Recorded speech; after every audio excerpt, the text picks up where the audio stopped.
conseil municipal la plus courte de l'année. Je le dirai à la fin, mais c'est une promesse politique. Je vous invite à faire tout ce nécessaire pour qu'elle soit honorée. Puisque nous avons seulement 3 points à l'ordre du jour, elle a été convoquée, puisque suite à la dernière réunion du conseil municipal, on a eu l'octroi de principe de l'accord pour la deuxième phase de la deuxième tranche de la phase 2 de la Bastille, à savoir les travaux sur la nef. Et il nous faut transmettre un dossier complet avec une délibération du conseil municipal avant le 11 novembre. Donc, voilà, d'où l'idée de réunir une réunion ce soir. Pour autant, c'est une séance du conseil municipal classique. Et donc, je commence par l'accueil. Marion Virginia. Marie-Ange Pater est absente à donner procuration à Marion Virginia. Jacques Choulet. Présent. Marie-Claire Vitrat. Jean-Marc Fabier. Sophie Dupouille. Présent. Arnaud Fabre a donné procuration à Sophie Dupouille. Élisa Levrette. Yoann Labarère va arriver en retard. Il a donné une procuration pour les premières délibérations à Jacques Choulet. Aurélie Lévesque. Bruno Lamaison, Sylvie Sauvignon, Christophe Priam, Alain Lassalle, Laurent Anglade, Marie-Thérèse Marouillet, Christophe Vergès, Solange Coudens, Ludovic Ducam, Christiane Chagnelot, Marjorie Fautus a donné procuration à Nadine Pinchoret, Olivier Martinez a donné procuration à André Lafargue, Nadine Pinchoret, André Lafargue, Alain Rambat et Jean-Luc Cazenave. Bien. Y a-t-il des commentaires sur le procès verbal de notre dernière séance du conseil municipal? S'il n'y a pas de commentaires, je vous propose que nous passions au vote. Y a-t-il des oppositions? Des abstentions?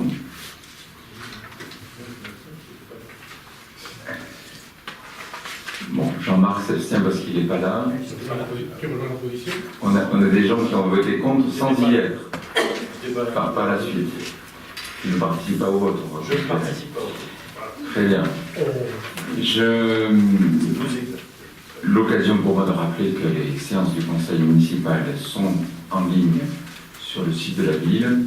Même les absents peuvent se faire une idée de la teneur des propos des échanges. Et d'ailleurs, les dernières séances ont donné lieu à forte fréquentation. C'est un élément de démocratie locale. Premier point à l'ordre du jour. Nous avons à délibérer sur le renouvellement du conseil municipal des enfants et des jeunes, puisque nous arrivons à mi-mandat. Et pour ce qui me concerne, mais le conseil municipal des enfants et des jeunes, lui, n'ayant un mandat que de 3 ans, il convient de renouveler cette instance. Je voudrais juste, en introduction, remercier Arnaud Fabre et Sophie Dupouille pour tout le travail qu'ils ont mené dans l'animation du conseil municipal des jeunes sur la précédente mandature. Et au nom de vous tous, elle va dire chapeau, bravo, puisqu'il y a eu beaucoup d'actions menées, des réunions fréquentes. Et donc, ce conseil municipal des enfants et des jeunes a donné vraiment sa plénitude. Et a été une véritable école d'apprentissage de la démocratie pour ces enfants. Et donc là, la délibération consiste à permettre le renouvellement de cette instance. Je passe la parole à Sophie, qui va vous en dire plus. Bonsoir. Donc je vous ai mis sur devant vous l'affiche qui sera mise dans les écoles et les collèges de Sanceré à partir de la semaine prochaine. Donc avec Arnaud Fabre, nous allons faire une sensibilisation auprès des élèves de CM1, CM2, 6e et 5e, afin de leur proposer de rentrer au conseil municipal des enfants et des jeunes.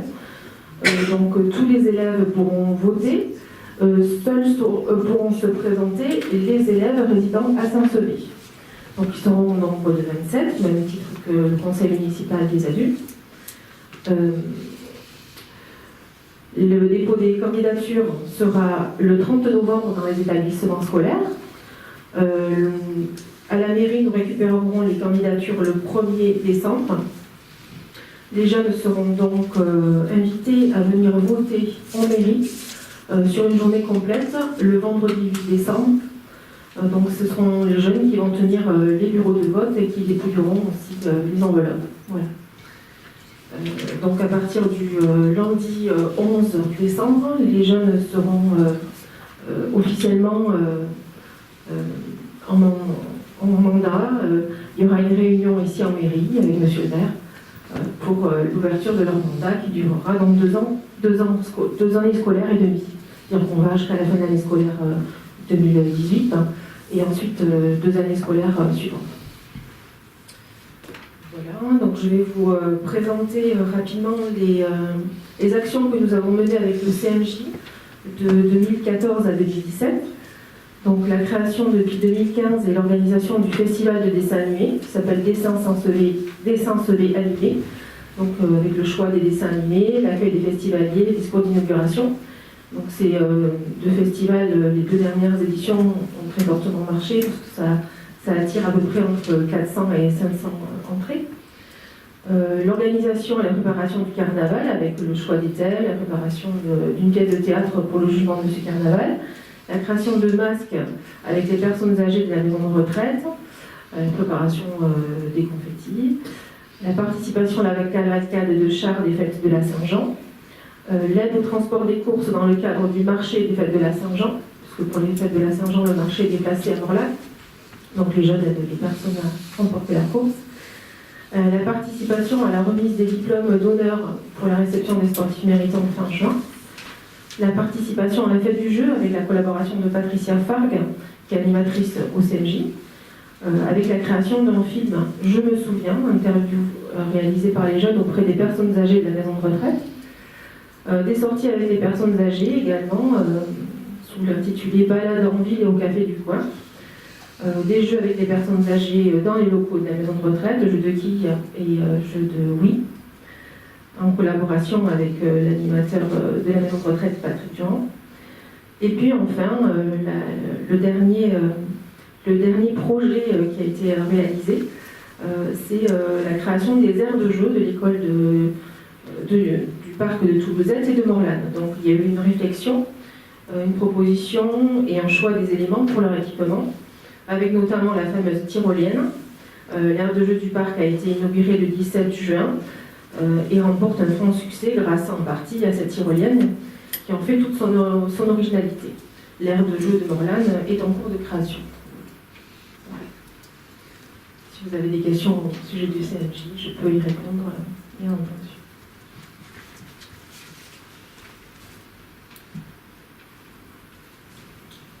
C'était exhaustif, il n'y a pas de question. Il y a une seule question. Donc les grandes nouveautés de la mandature précédente, c'était la création du festival de dessin animé à Noël, qui se produira de nouveau cette année dans le cadre des animations commerciales, incitant au fond le grand public à venir dans le centre-ville de Saint-Sevé en amont de Noël pour profiter d'événements culturels comme ce festival de dessin animé, mais aussi pour faire des achats dans les commerçants de notre ville, et l'association des enfants au choix des agrès des aires de jeu. Et je crois qu'on a bien fait de les associer, puisqu'au fond, la tyrolienne rencontre un grand succès. Espérons que le choix de la thématique tauromachique sur les jeux de Morlanes rencontre le même succès, puisque j'ai vu apparaître des têtes de taureaux et de vachettes au bout des balançoires qui sont en train d'être remontées. Voilà. Y a-t-il des oppositions sur cette délibération? Des abstentions? Je vous remercie de cette belle unanimité. Deuxième point à l'ordre du jour. En courrier du 11 octobre, la DRAC nous confirme, la Direction régionale des affaires culturelles, qu'elle nous suit dans le financement des travaux de l'abbatiale en s'engageant à financer la deuxième tranche, à savoir la nef, sachant que la tranche en cours est déjà financée par les 3 instances qui nous accompagnent, à savoir l'État, la région et le département, sur le transept qui a démarré il y a 1 mois et demi de cela. Peut-être qu'on peut passer la parole à Jean-Marc, s'il veut nous dire quelques éléments de plus sur ce projet de l'abbatiale. J'en profite pour remercier Jean-Marc qui est présent tous les 15 jours aux réunions de chantier. Ces chantiers au long cours sont au fond des éternelles découvertes. Allô ? Juste, je veux faire un point simplement sur les travaux. On a démarré en réalité avec un tout petit peu de retard parce que les échafaudages qui devaient être finis montés fin octobre le seront en réalité d'ici une semaine et demie à peu près, puisque l'entreprise qui devait monter les échafaudages n'avait pas reçu la totalité de son matériel et n'a pas pu monter en temps. Donc les échafaudages qui expliquent le retard qui a été pris au niveau des échafaudages, mais entre-temps, on a essayé d'avancer sur les chapelles hautes et sur le clocher qui ont été entièrement débarrassés des gravats qu'il y avait dans ces 2 endroits, et également les travaux de nettoyage du transept, de la partie sud du transept et de l'entre la 3e absidiole sud ont démarré, et donc les travaux devraient avancer normalement. Pour cette partie du transept, donc des chapelles hautes et de l'accès au clocher, normalement, M. Toin nous a promis de terminer ça avant l'été, et donc ce qui permettra l'été prochain d'avoir accès aux chapelles hautes et au clocher, et également d'avoir une période sans travaux, je dirais pendant l'été, de telle sorte que les travaux puissent reprendre dès le mois de septembre au niveau de la nef. Voilà pour ce qui est des travaux. Si vous avez des questions à poser, j'essaierai d'y répondre.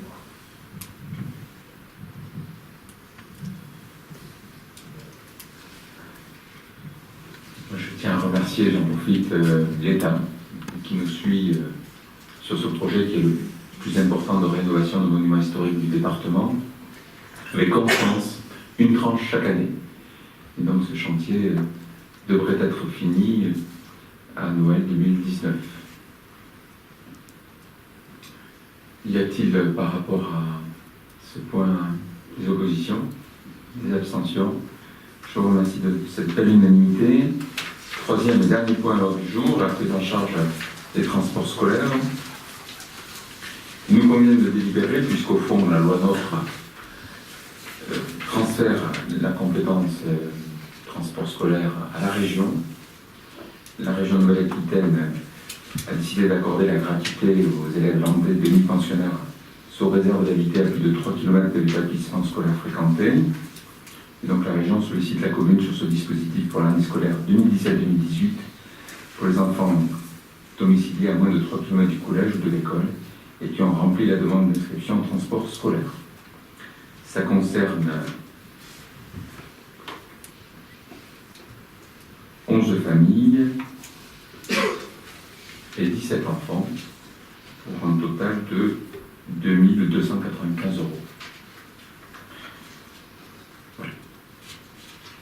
Y a-t-il par rapport à ça des questions particulières?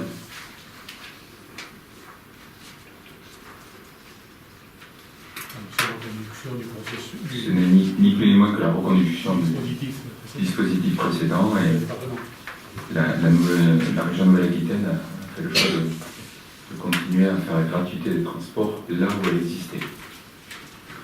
Et donc, bénéficiant de ça, on a adopté à la région ce principe-là. Y a-t-il par rapport à ça des oppositions, des abstentions? Je vous remercie. Je vous avais promis que ça serait la séance la plus courte de l'année. Oui, Alain? Je voulais juste ajouter, quand on a parlé de l'abbatiale, du mal qui est sorti la semaine dernière, et en première page,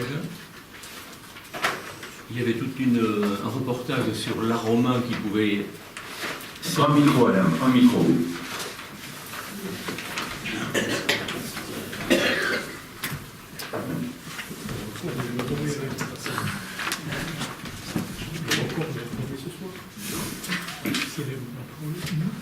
Non, je vais simplement être très bref, mais je pense qu'il était utile, dans l'intervention qu'a eu Jean-Marc concernant l'abbatiale, de remarquer que nous ne sommes pas les seuls à nous intéresser à l'abbatiale de Saint-Sevé, que sur un reportage d'un hebdomadaire qui est le MAC de Sud-Ouest, un supplément de Sud-Ouest, Sud-Ouest a choisi en première page, sur un reportage concernant l'aroman en Nouvelle-Aquitaine, identifiant cet aroman à une identité, en tous les cas une unité qui se retrouve sur cette Nouvelle-Aquitaine, de Limoges, Poitiers, jusqu'au Pyrénées.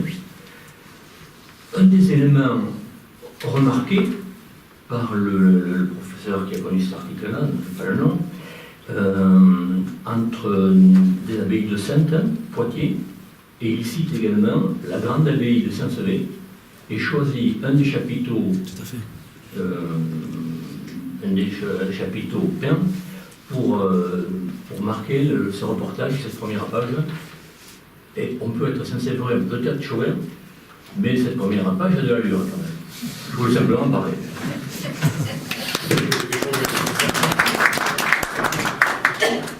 On peut être passionné sans être chauvin. Objectivement, Saint-Sevé était à la une dans toute la distribution de Sud-Ouest le week-end dernier au travers de ce magazine. L'interprétation n'est toujours pas au clair d'ailleurs de Jean Cabano. Ces 8 personnages dans les arbres. Est-ce l'Ancien Testament qui porte le Nouveau? Est-ce une autre interprétation? Comme quoi, on peut juste se réjouir de la beauté de ce chapiteau qui a été retenu dans cet article. Mesdames et messieurs, je vous propose qu'on se donne rendez-vous le 11 novembre, le samedi, jour de commémoration du centenaire de cette terrible bataille de Verdun. L'occasion de vous dire que les Saint-Séverins seront honorés à cette occasion de médailles militaires tout à fait justifiées, que le soir, le cœur du centenaire fait un spectacle. Je profite de ce soir pour en faire la réclame dans l'abbatiale, où nous sommes tous invités. Je crois que l'action de mémoire qui est faite par ces bénévoles est tout à fait extraordinaire. Et si le temps nous le permet, je pense que l'après-midi, nous aurons la joie de nous retrouver sur les gradins de la semaine taurine, qui sera conclue par une noviella. Une fois que je vous ai dit tout ça, je vous donne rendez-vous à un prochain conseil municipal, je pense qu'il y en aura un d'ici la fin de l'année. Je vous souhaite de bons vents et bonne soirée.